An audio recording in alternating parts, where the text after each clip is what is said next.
Good evening, ladies and gentlemen. It is me, JT, and I am back because it is Monday night.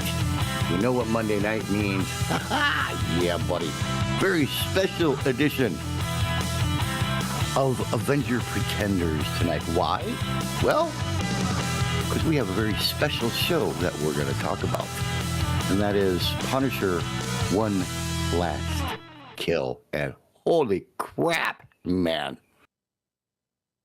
Anyway, do me a favor, grab whatever it is you want to drink and something to munch on. Sit back in that beanbag chair because me and the geek Sully right over here are going to take you on one hell of a ride. Sully, take it away.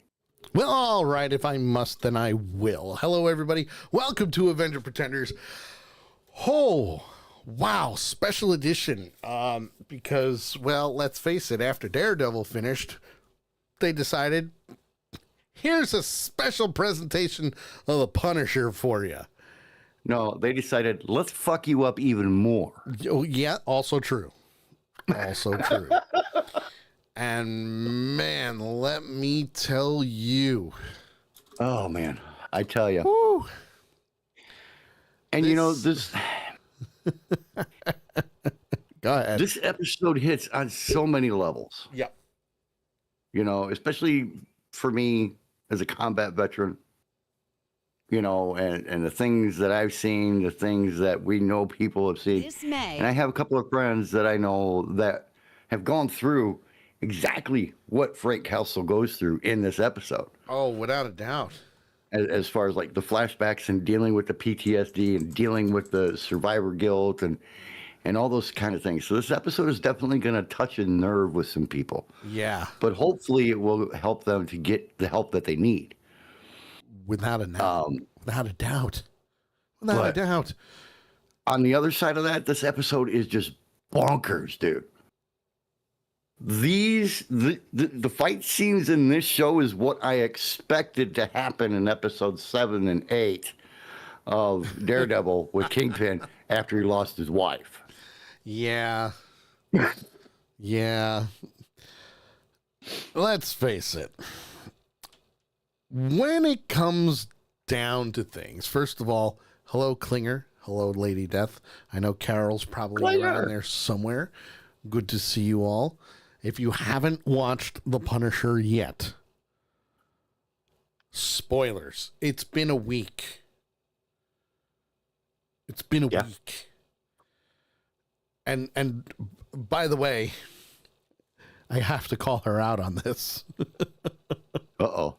So Lady Death messages me right before I'm about to sit down for dinner, by the way. Going back and forth on things that she's watching, because she was watching it this afternoon. Okay. And I didn't want to mention anything because I wanted to save it for today. So I have a lot of things from her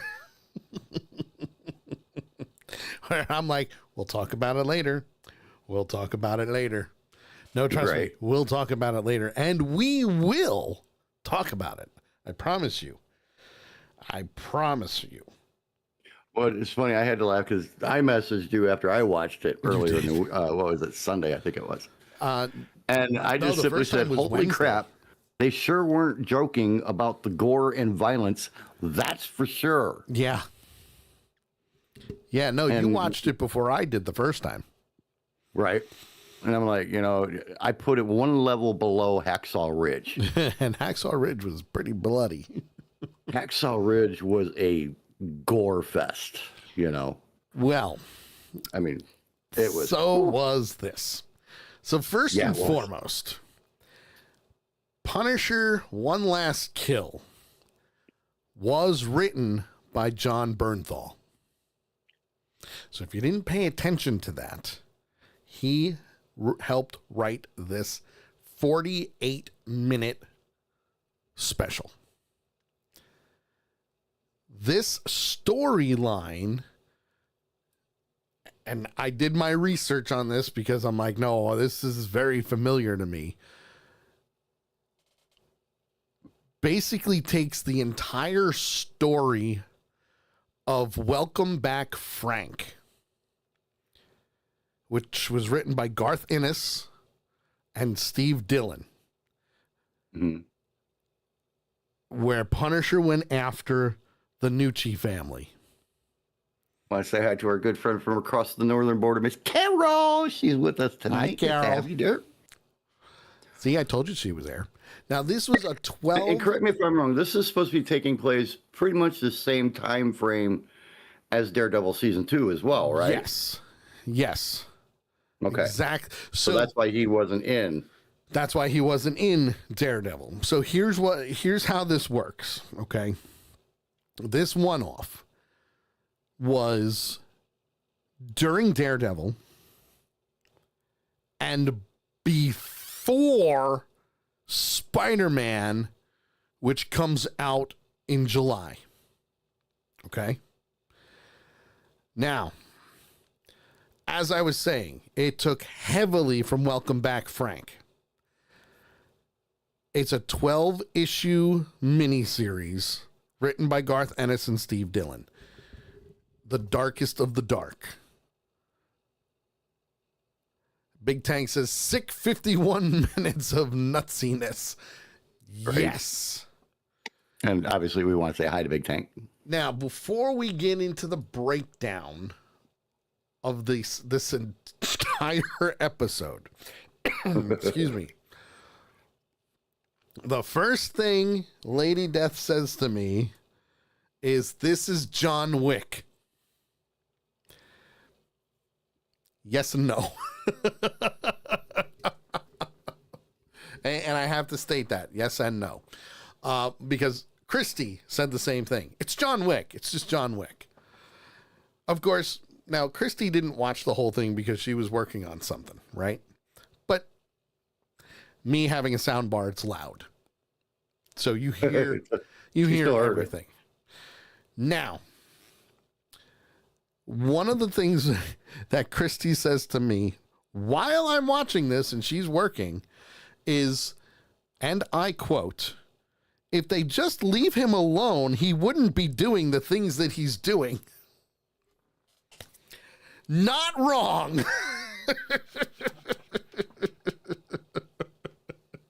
But kind of not right either. True. Very, very true. Now, Big Tank says to Nakaya, no, John Wick is Punisher without the screaming. Yeah. I would have to say he's right on that one. Because let's face it, without the Punisher, there'd be no John Wick. And as you can tell, I'm wearing my Amazing Spider-Man shirt because this was the first appearance of the Punisher, was in Spider-Man. Okay. And I'm wearing this red tank top in honor of all the blood and gore that got spilled in this episode. See, you wear the red. That way they can't tell if you're bleeding. I get it. Exactly. Now, this takes place at the lowest point of Frank's life. He's given up. Now, I will admit that what they did here, because even Big Tank's like, they recasted the daughter. I'm like, yeah, she's much older now, so they kind of had to, But they tied it to the Netflix 2 seasons. Which Cleaner says he should have wore the brown pants. Not wrong. Some of them were wearing brown pants in this. So Castle is at his lowest point. He's ready to end it all. Yeah. And listen, he is, what would you say, full on PTSD? Like everything is, he's hallucinating. He's going through a full blown PTSD, almost a panic attack. Yeah. And, going through the visions, seeing the people that's come before him, the works, including his family. And he even gets to the point where he's about to pull the trigger on himself. That's how bad it gets. Now, the entire time we're seeing Frank go completely berserk because He is. He's. This is what happens in the military. People get PTSD and it affects them. And when they lose everything in their life, they don't know how to go on. Well, and the other thing is not only is he an ex-Marine, he's an ex-Marine recon. Mm-hmm. Okay, Marine recon is the elite of the elite of the Marine Corps. Yes.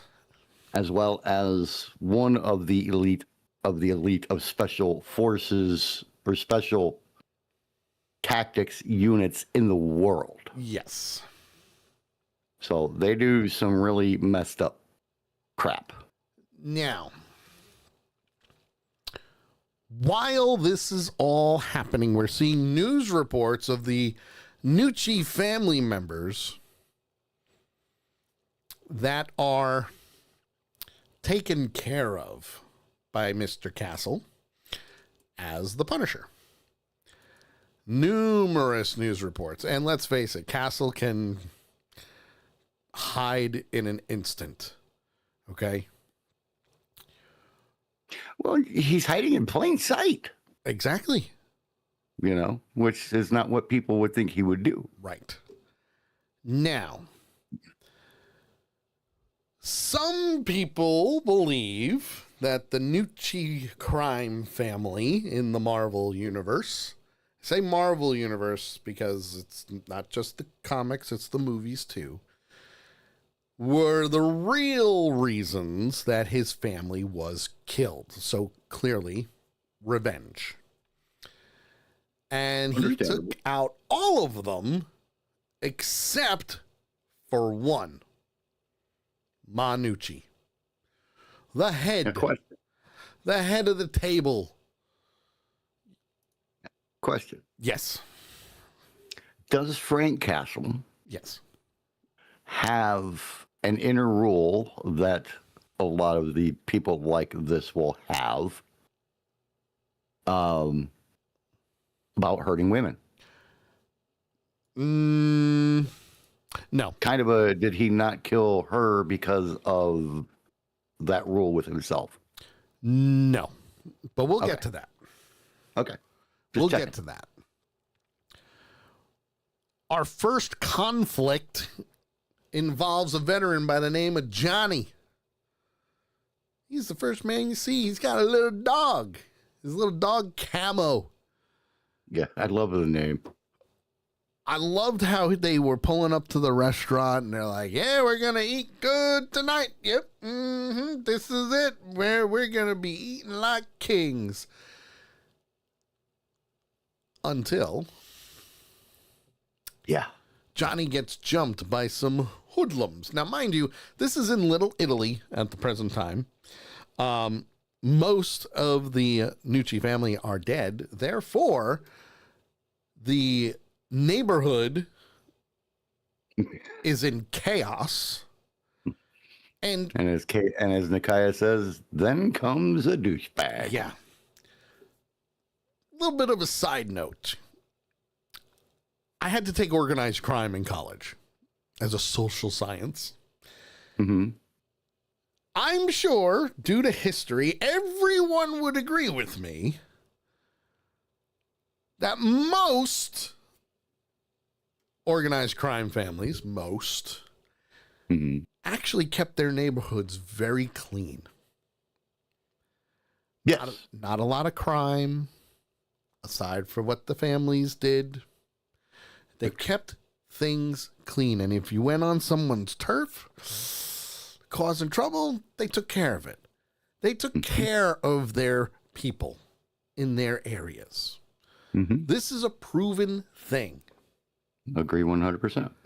Now you take out the heads of the families, cut off the head of the snake, so to speak. Well, basically, he took out the entire family except the head. So he took the entire body. Yeah. And left the head alive. Yes. Big Tank says that if you're like me and you watch YouTube vids of mafia shit, that's exactly right. I know it's right. Yep. I know it's right. Yep. Now, there is a wonderful character by the name of Mickey who comes along, and his buds, and they jump Johnny and beat the living crap out of him and take his dog, and they kill said dog by throwing that dog in front of a garbage truck. At least I'm pretty sure it was a garbage truck. It was very close, so you only kind of saw like the front of the truck. It looked like was either a garbage truck or a dump truck. Yeah, one of those. But it was a big But truck. it was hauling ass to get through little Sicily before it got taken over. And they also took his hat. And Big Tank said the same thing, took his hat. No, we're not going to forget that because that plays an important role later on. Now, while this chaos is happening, Frank is just walking the streets with a cup of coffee in his hand from a corner diner that he got a cup of coffee from. It's called Donut. Yes, Donut. We also see Charlie. The chaos ensuing of police vehicles being burned, cops being murdered or beaten up, or cops on the run. And Frank, no joke, is just in a green hooded sweatshirt walking the streets with his cup of coffee in his hand while the chaos unfolds. Now, mind you, nobody is touching him. Nobody. You heard a couple of people telling him to get out of here. You don't belong here. That kind. Yeah. Otherwise, it was just chaos all around him. But it was like he had a bubble. I also and nobody think got a lot inside of it that bubble. Was they knew who he was, and they wanted to kind of avoid any issues with Frank Castle, which smart move on their part. Smart move. Now, Yes. as he's walking the streets, now obviously we see the cast come up on the screen and whatnot, and that's fine too. But the chaos is really what you needed to pay attention to. Because again, this is happening at the height of what's going on in Daredevil. So all the vigilantes, they're running amok. The mob's doing whatever they need to do. People are doing whatever. It's complete and total chaos. Big Tank says the Fisk era of New York City kind of reminds me of what's kind of happening now in New York City. Yeah, we won't get into the politics. Yeah. But I will say this, the news clips that they showed, they said that this was happening because of the vacuum that was left because of the Nucci family being killed. yes. Which, So again, all of a sudden there's no controlling entity there anymore. yes. And Lady Death makes a very good point that you hear on the TV in the diner that Frank Castle is still on the loose, and the daughter of the diner Waves at him. notices that it's Frank. Just does a little wave like a hello, good to see you. Well, Frank gets to the cemetery where his kids and his wife are buried. Doesn't even clean the graves, nothing. And what he does is he puts down a key to a locker that's got all his guns in it. Except for one, the one that's currently in a holster on his back. Not even on his hip, on his back. And that's when he starts to break it down even more. To the point where he sees his daughter. Now again, what would you say? This was good 20 minutes, like the first 20 minutes, right? Yeah, about first 15, 20 minutes, somewhere in there. Yeah. But this is a really important point that had to be made. Absolutely. 100%. And it comes back around at the end of the show, too, of him being here. Yes. But he, at the end of the show, he's there for a different reason than why he's there now, because he's there now. Yeah. Because, like you said, he's ready to end it. Yeah. Yeah, and he says it in the show. I'm tired. Yep. I'm tired of fighting. I'm tired of going on. I miss you guys. I miss my wife. I miss my son. I miss my daughter. And he's ready to go home. And he literally has the gun at his head, ready to pull the trigger, when he opens his eyes and he sees his daughter standing there. Yes. This was a very powerful scene. It was quick, Oh, but yeah. very powerful. Because even, like, you could see the daughter was like, here's my hand. Come on. You can hear the voices of his Kind of wife. waves at him. Yeah.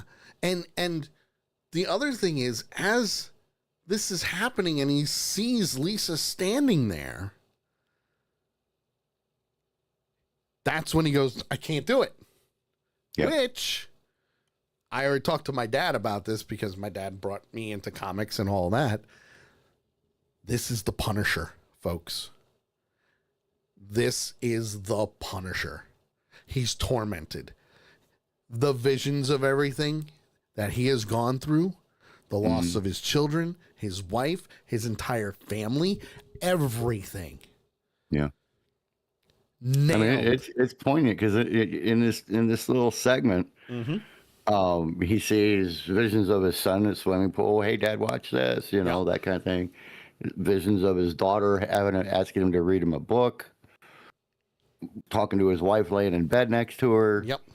You know, all these scenes that are flashing through his head but you know, he comes back to reality for a second and then it's gone again. And it's just very poignant.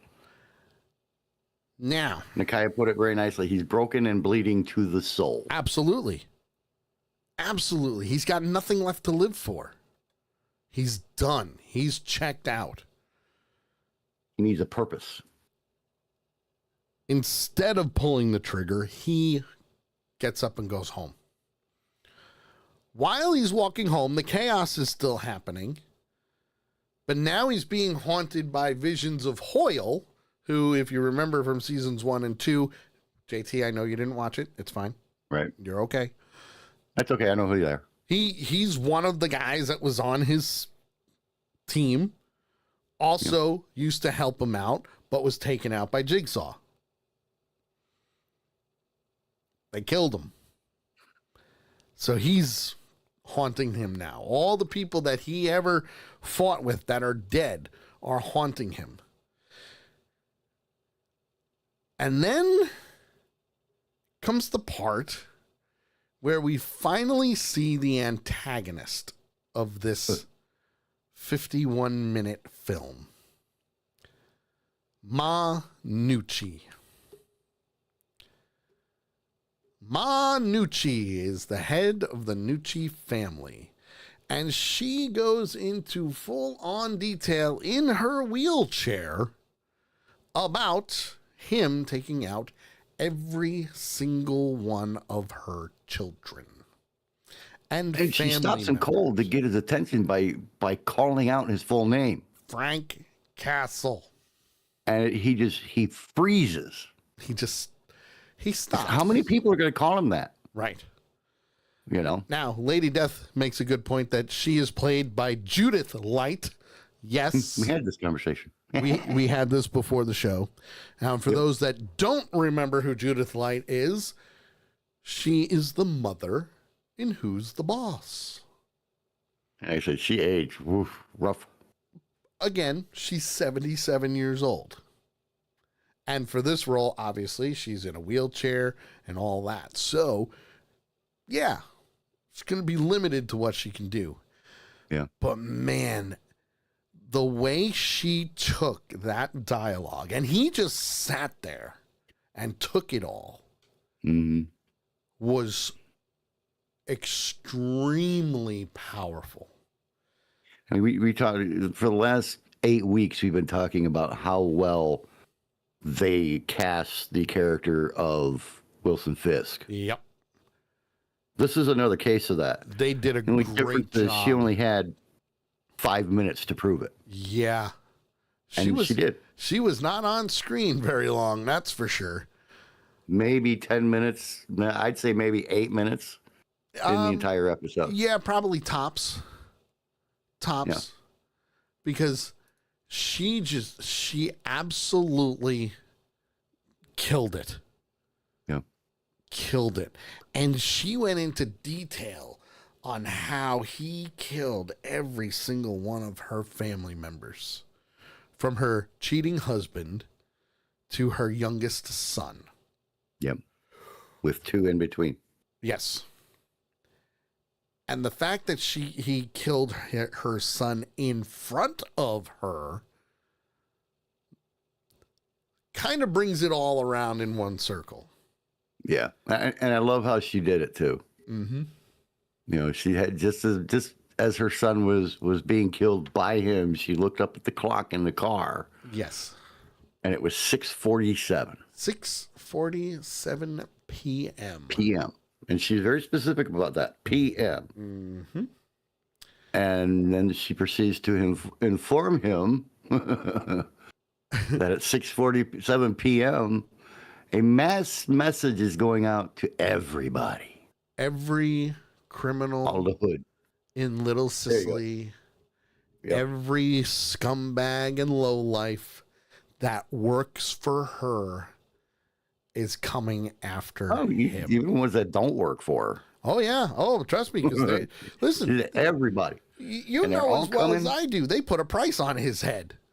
Yeah, and they're all coming to kill you. Uh-huh. Now, she leaves. Very quietly, too. I love how she left that scene, her finger held high. Just saluting. From Nikaya. Which is true. Didn't she say something like, I'm going to enjoy watching you die? Yes. Something like that as she was rolling away. Let me see. What did she say? That's no. You were like a hungry, avarice animal. You took everything I had. Oh, here you go. They will come and they will kill you. And they will kill anything that gets in their way. You made your bed, now rot in it. And when that final moment comes, know it was the Nucci's who did it. And she did it just nose to him. Mm-hmm. She Talk about getting inside your comfort zone. Oh. But again, that's the type. Ma Nucci is a very powerful villain. Yeah, that's a mob boss. Yeah. Oh, well, yeah. I mean, she's not afraid of anything. You're done. He goes up to his apartment and he starts hallucinating again.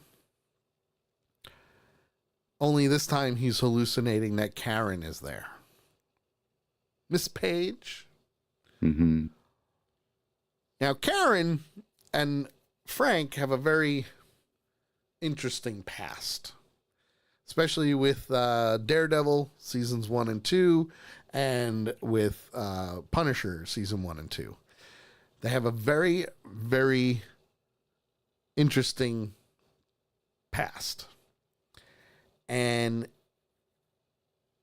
he hallucinates to the point where she is basically saying, no, you're the victim.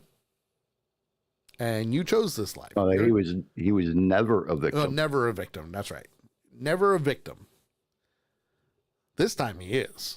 But never a victim. But she was very honest. Blunt. Harsh. Mm-hmm. You know, and to the point where he's like, are you here? Like, are you actually here talking to me? Because she knows where he lives. Mm-hmm. But again, this is happening at the same time as Daredevil, so she's in court right now with all hell breaking loose in Little Sicily. Right. But Karen does something in the hallucination, which I thought was really cool. And that was hugging him. Yep. The hug that he needed. Even though it wasn't real. Even though, yeah, exactly. Even though it wasn't real, it was the hug that he needed in order to kind of wake up. Yeah. 1, to calm him down, and 2, to bring him back to reality because she reminded him what time it is. Yes. And even he was like, wait, what time? He asked her what time it was. And she said, you know what time it is. Boom. 6:47 p.m. 6:47 p.m. Well, doesn't he get snapped out of it though Yes. by somebody pounding on either his door or his neighbor across the hall's door? So on all the Is what doors, really snaps him out of it. on all the doors, because you're hearing people go up the stairs, banging on the doors, opening doors. They're taking out people who have nothing to do with Frank and just live in the apartment building. Criminal chaos. And then the cool thing happens. And I only say cool because I loved how he got into the fight. Because all he did was pull out a knife and hold it. But then you see Liquid going under the doorway, coming toward him. And he steps back. I mean, he's standing in the liquid, but he steps back. Yeah. And then they light his apartment on fire. And he just watches it. Just watching the flames come at him in slow motion, by the way, because this was a great shot of what happened. And he's just standing there. And he's like, okay, here we go. Here we go. Game on. Gives that guttural, fanatic, Oh, yeah. manic scream Yes. and runs and dives through the door. If there's one thing I love seeing John Bernthal do as the Punisher, is that deep, gut-wrenching scream, and he just charges. When he did it in both seasons of the Punisher, Daredevil, and even in this, my God, you could just feel the emotion coming off of him. Yeah. And it's fight or flight. Now, Time to fight. at the same time, he's got nothing to lose. His brain is going, take me out, please, take me out. But the other side of his brain is going, you're dead. Part of him is saying, I want to die. I'm ready to die. I don't want to deal with this bullshit anymore. Yep. I don't want to be in pain anymore. I don't want to suffer anymore. Yep. And the other part of his brain is like, these people are trying to kill you, dude. Yeah. It's fight or flight. Let's go. It's fight or flight. Not and only he fought, and I mean, holy crap.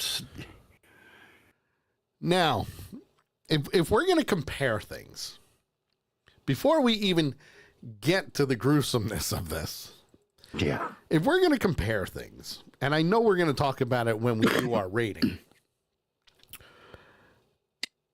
I'm going to say this beat out Kingpin's fight.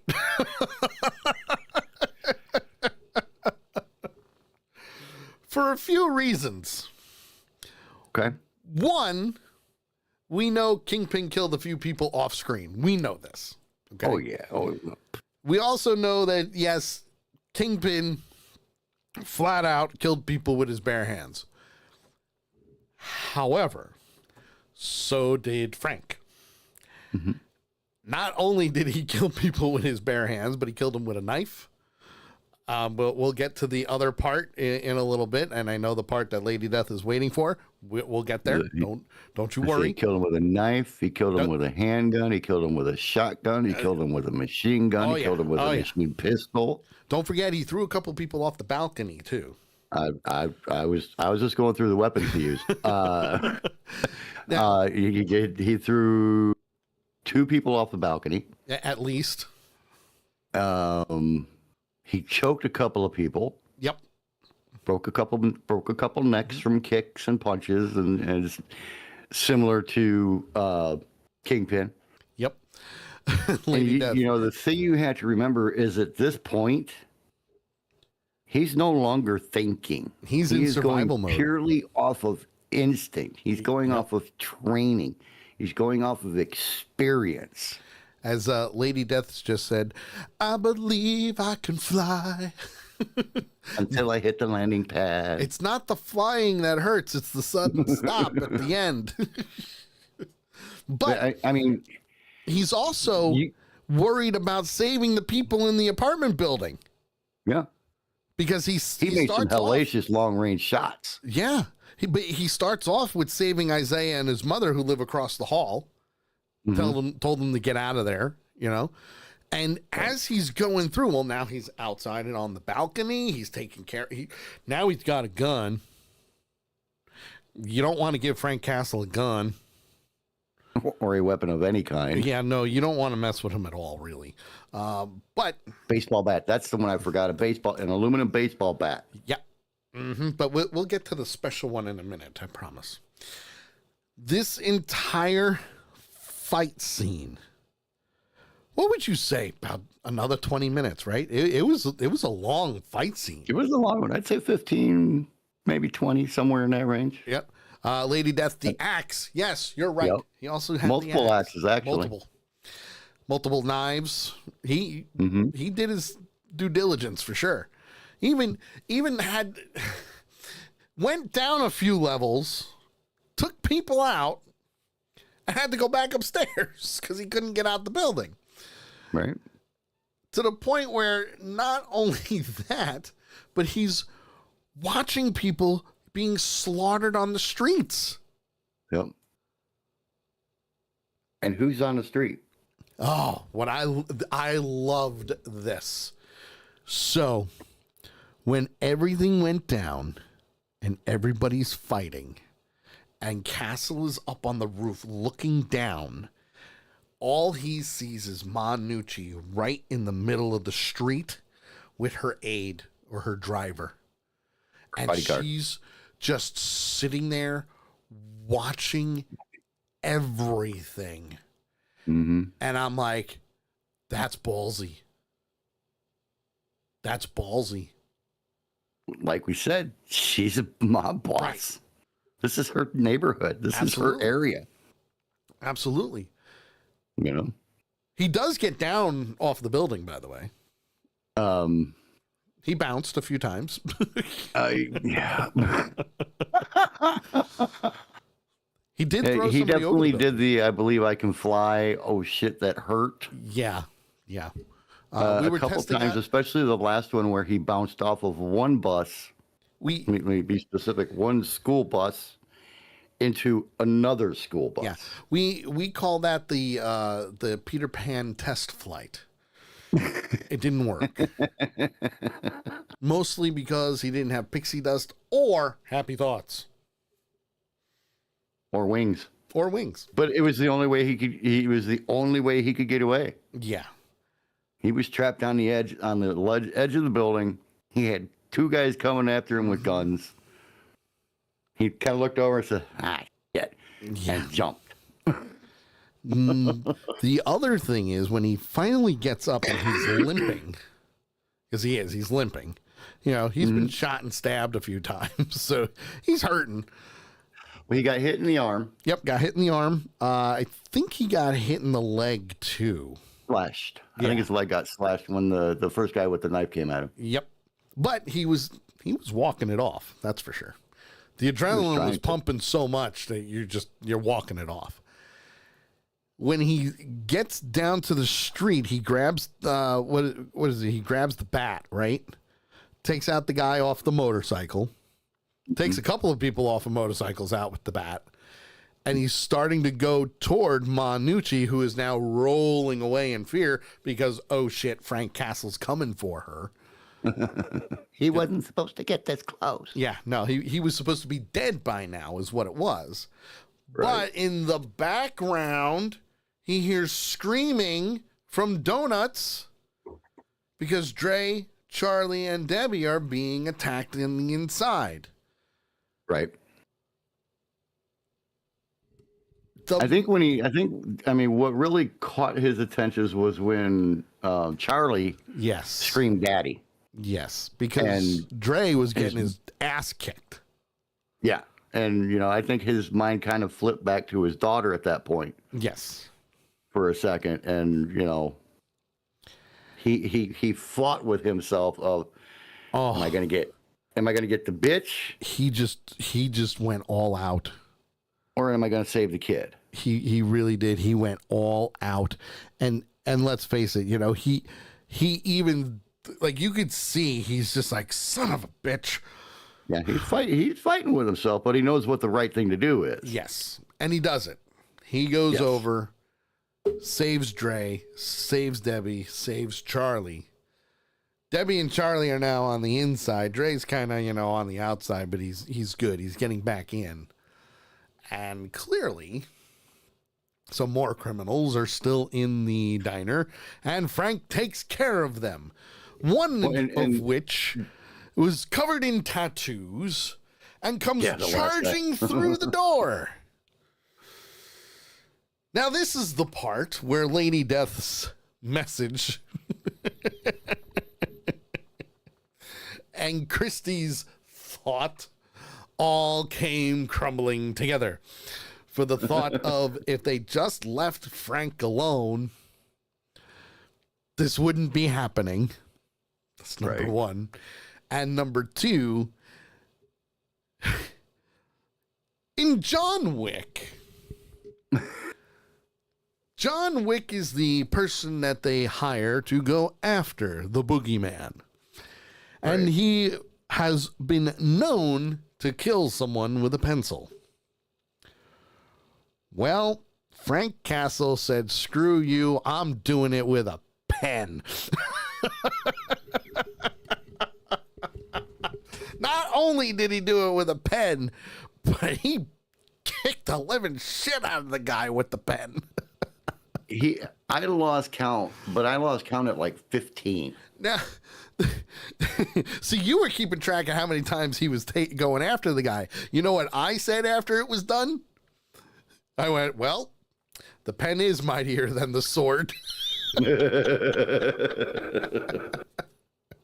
I was too busy going, oh, shit. Oh, the whole time. Like, you would see him hit somebody and their head would hit the ground, or, something along those lines. And you're just like, What about the guy that came running up beside him from the side? He was on the roof, and the guy's running along the side of the air conditioning vent that he's hiding behind. And he turns around with that AK-47 and just whacks the guy. I mean, he clotheslined him with a freaking machine gun. He broke the handle. Broke the handle on one guy's head. Broke the handle. And the dude that he clotheslined literally went, whoop, boom. It was. I was like, oh, geez, you know man. what? We'll talk about it in a minute, but man, that's. Ooh, some of those deaths were yikes. Gruesome. Oh, but the guy that he hooked the axe, he shoved the guy's head through the display case there at the donut shop. Yep. And then pulled him with the axe into the side of the freaking display case. Oh man. Yeah. But it's funny. It's funny, even though he was bleeding. Most of the blood on him wasn't his. In season 1 and season 2, he bled more from himself than he did in this fight. He really did. Like, if you go back and watch seasons 1 and 2, I believe it. He got his ass kicked a lot. But Nikaya says the pen scene was one of 2 of my favorite scenes. Oh, listen, that was, whoa, that was great. But at the same, afterward, after all is said and done, and Frank is done on top, he's finished. Charlie goes to the back of the diner and grabs a paper flower and gives it to Frank, saying, thank you. This was so cool. Oh, that was, to me, that was Frank's kid. Yeah. That was his daughter. Yep. Here's the To flower. him it was too. Thank you. Yeah. Yeah. I honestly believe that to him it was his daughter too. What I also liked about this was the fact that after all was said and done and Manucci got away, he walks out, and police and fire are showing up. Mm-hmm. And he walks away. They don't arrest him. They don't take him in. They don't even look at him. They don't look at him at all. The paramedic dude, he walked right by the ambulance as the guy's turning around. Yep.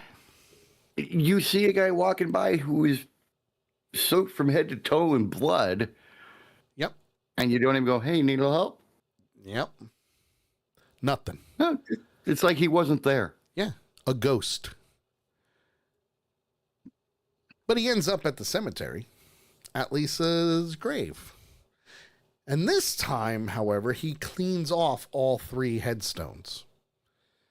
All the moss and everything else like that. He takes it all down, makes it look a little cleaner.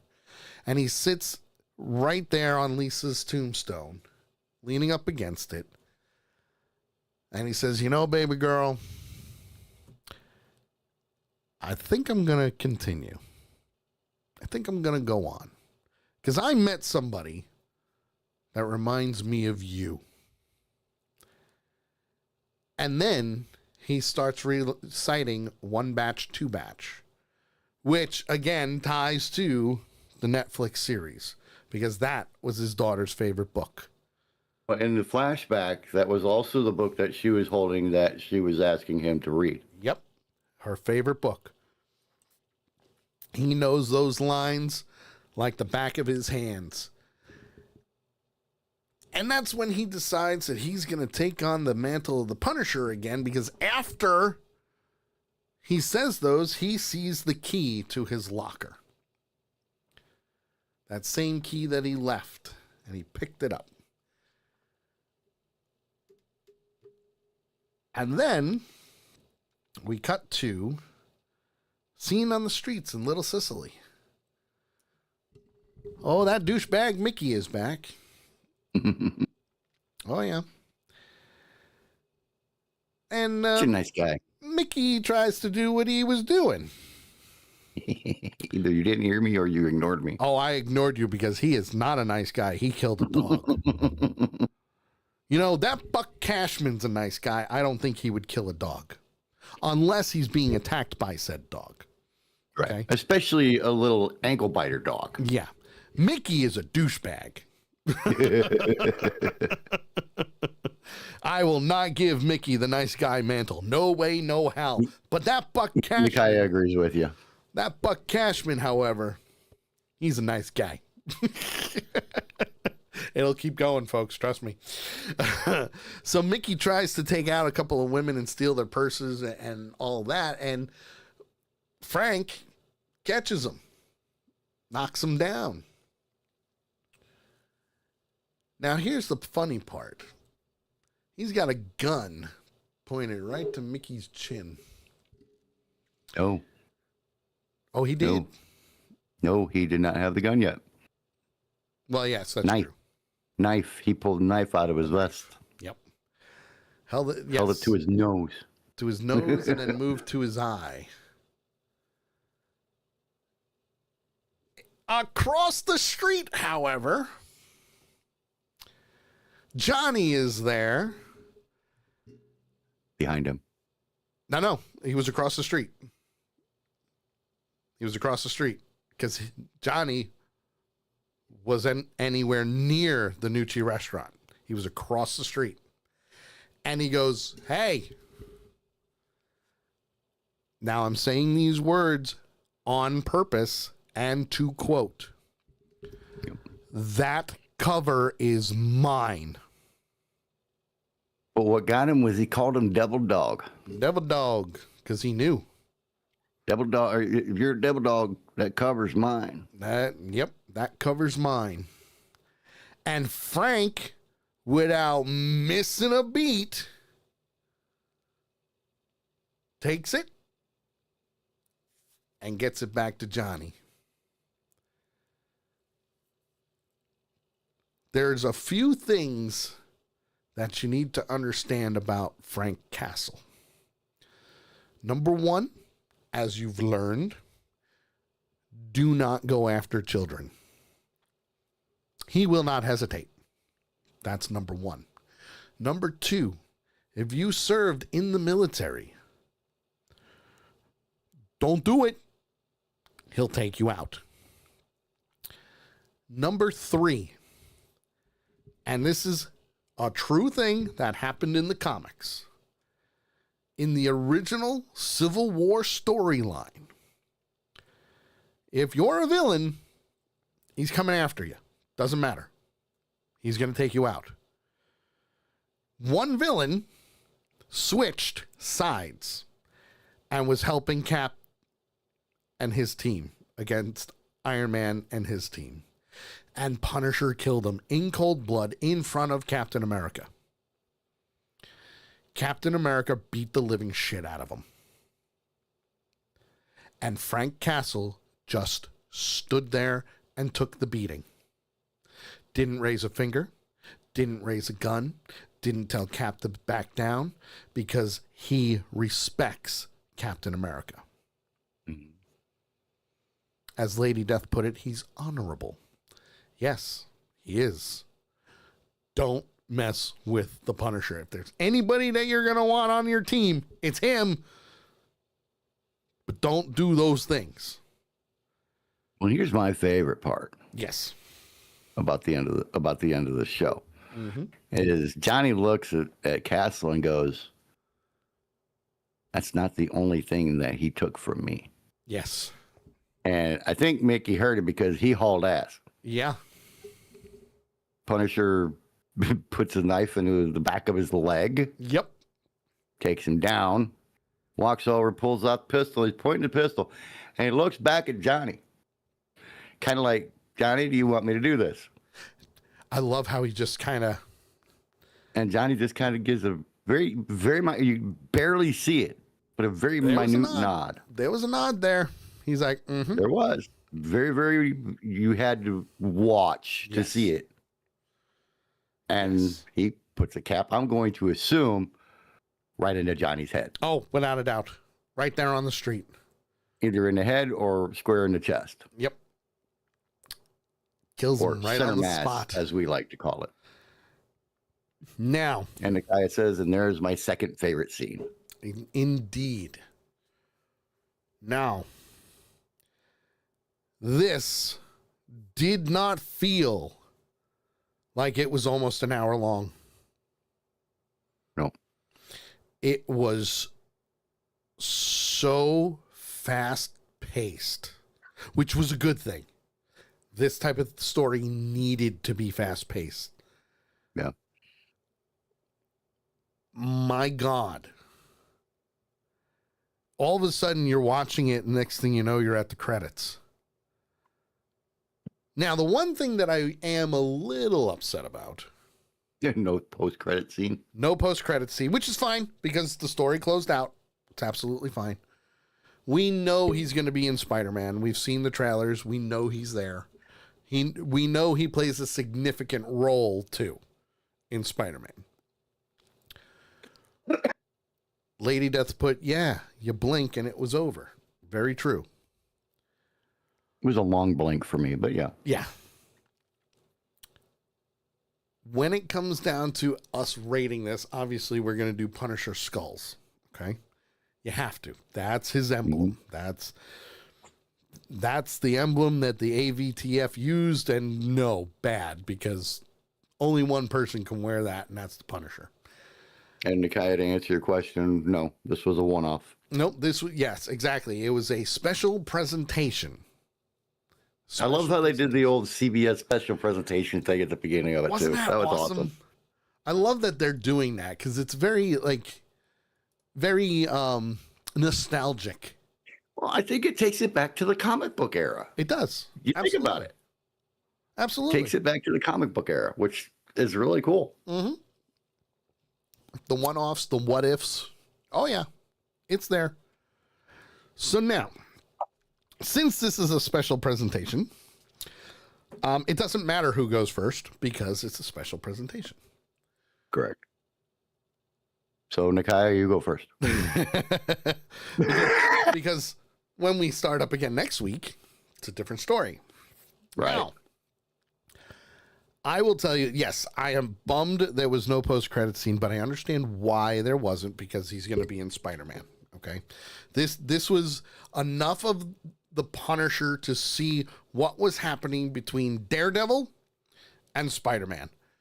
It's going to hold us over until July. Number 2, I love that they chose the story that they did.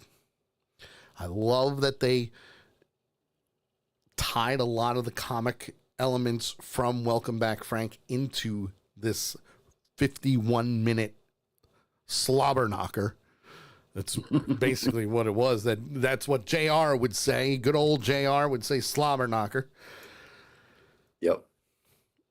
I love the fact that they flat out showed what people go through if they suffer from PTSD and anxiety and wanting to, just end it all.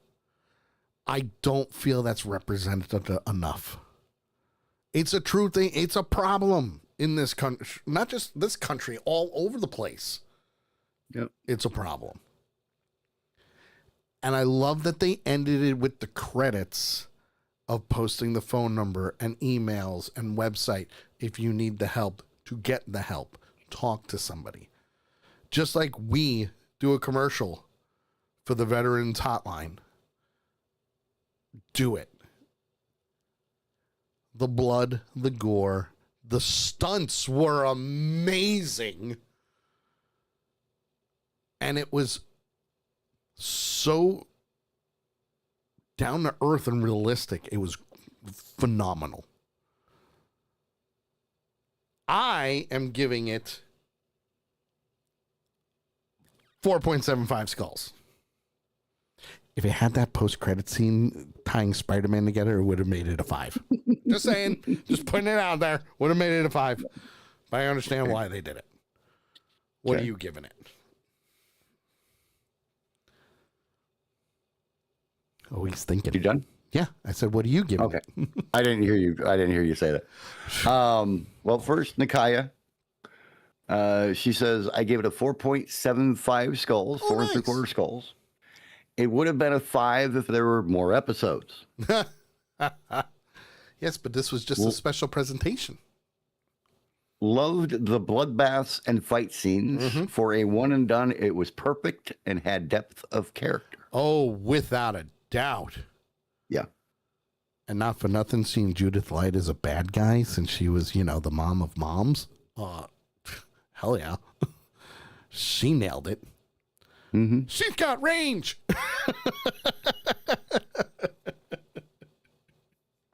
I would agree. I'm just saying. I was putting it out there.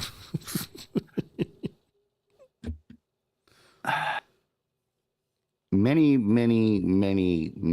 times in the 3+ years that we have now been doing Avenger Pretenders and Two Ewoks in the Park. Mm-hmm. Have I said best fight scene I've seen? A lot. You've said it a lot. I've said that. Best fight scene in the series. One of the best fight scenes I've ever seen. All that good stuff. Mm-hmm. Mm-hmm. Mm-hmm. Mm-hmm. So you are sitting down, right? I am. Okay. Do me a favor. Grab onto the arms of the chair. But I'm holding the mouse at the moment. Well, at least I'm holding on to something. You have to let go of the mouse and grab onto the arms of the chair. You're going to need this, but then you'll understand why in a minute. But then I can't hit the buttons and adjust things. You'll be able to let go of them in a second. Okay, go ahead.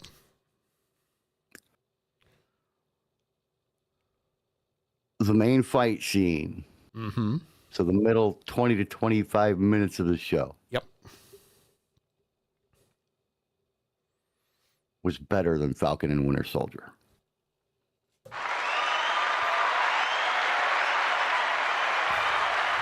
Kelly? Holy shit! Did I just make you pass out? I even had the applause button ready. I hit the applause and wow! He's never said that Folks never said that. Because I haven't seen anything up to this point Yeah. that beat the fight scene at the beginning of Falcon and Winter Soldier. This, You have now. and to be honest with you, a lot of it is, well, a good part of it is because of what he was going through and what he had to put away in order to do what he did.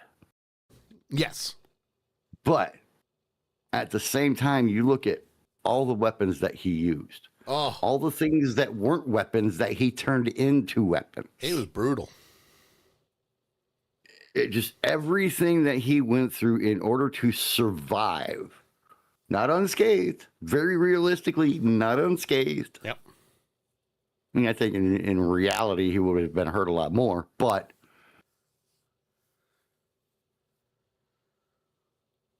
epic. Yeah. In every standard of the word, epic. With the fight scenes and everything.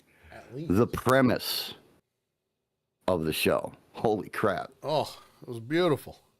You know, I mean, the chaos that is Little Sicily because of the slaughter of the Nucci family minus Mama Nucci. Mm-hmm.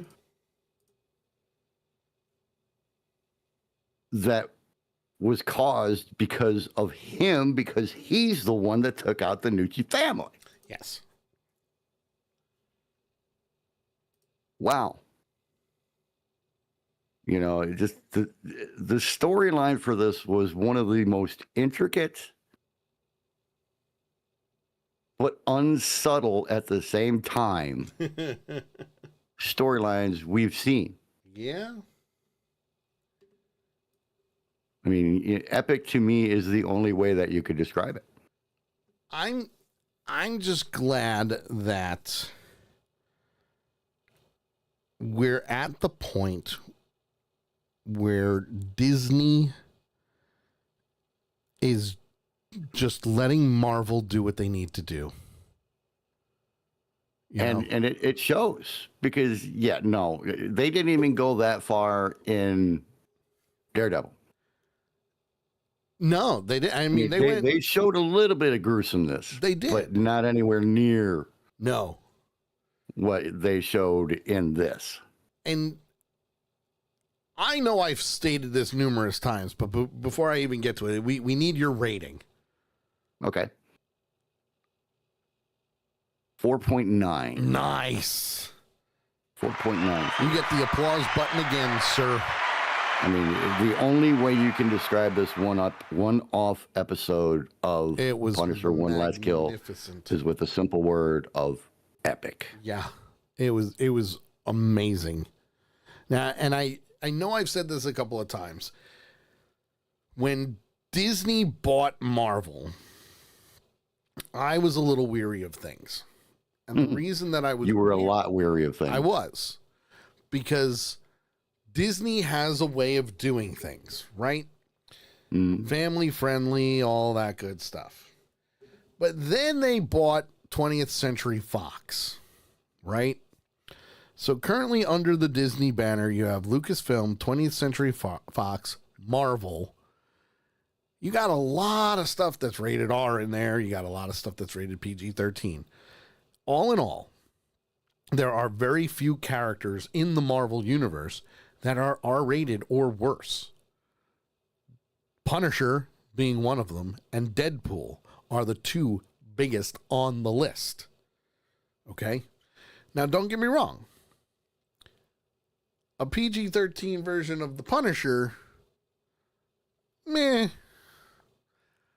Could you get away with it? Sure. Are you going to get away with it in Spider-Man? Yes, because Spider-Man is PG-13. So you're not going to see the rated R version of the Punisher. We know this. However, the Punisher will have absolutely no problem taking somebody out. Right. We just won't see it in gory detail for Spider-Man. All right? I was afraid that Disney would get involved and do what they need to do on their end to make sure that everybody sees it. Everybody sees it. And I'm very happy that Kevin Feige is saying, no, this is the way it needs to be done. This is the character. This is how it should be portrayed. And I love, because I've read interviews, I love that Kevin Feige took comic books, went into the Disney offices, and flat out threw them on the table and said, start reading. Because he knew that if Disney did what they do all the time, we would be having a PG to PG-13 Punisher, a PG or PG-13 Deadpool, vampire movies that are PG-13 that make Buffy the Vampire Slayer look amazing. So I'm so happy that they're just, no, these characters are these characters, let's run with it. You think Disney would have allowed a show or a film to portray PTSD like they just did back then? Well, Big Tank pretty much summed it up. Yeah. He says at least Disney was able to PG-13 Deadpool for Disney, showing it could happen. Yes, absolutely. However, why? Why do that? You don't want to do that. You want to bring... You got to have entertainment for everybody, right? And the people, the die-hard fans, the die-hard comic book nerds, that's what they want. They don't want watered down. They want Frank Castle doing what he does best. Right. They want Deadpool being foul-mouthed, breaking the fourth wall, and doing what he does best. They want Wolverine doing what he does best. And you can still have everybody else. Just like Daredevil and the Kingpin. You gotta do what you gotta do. It's a darker part of the Marvel universe.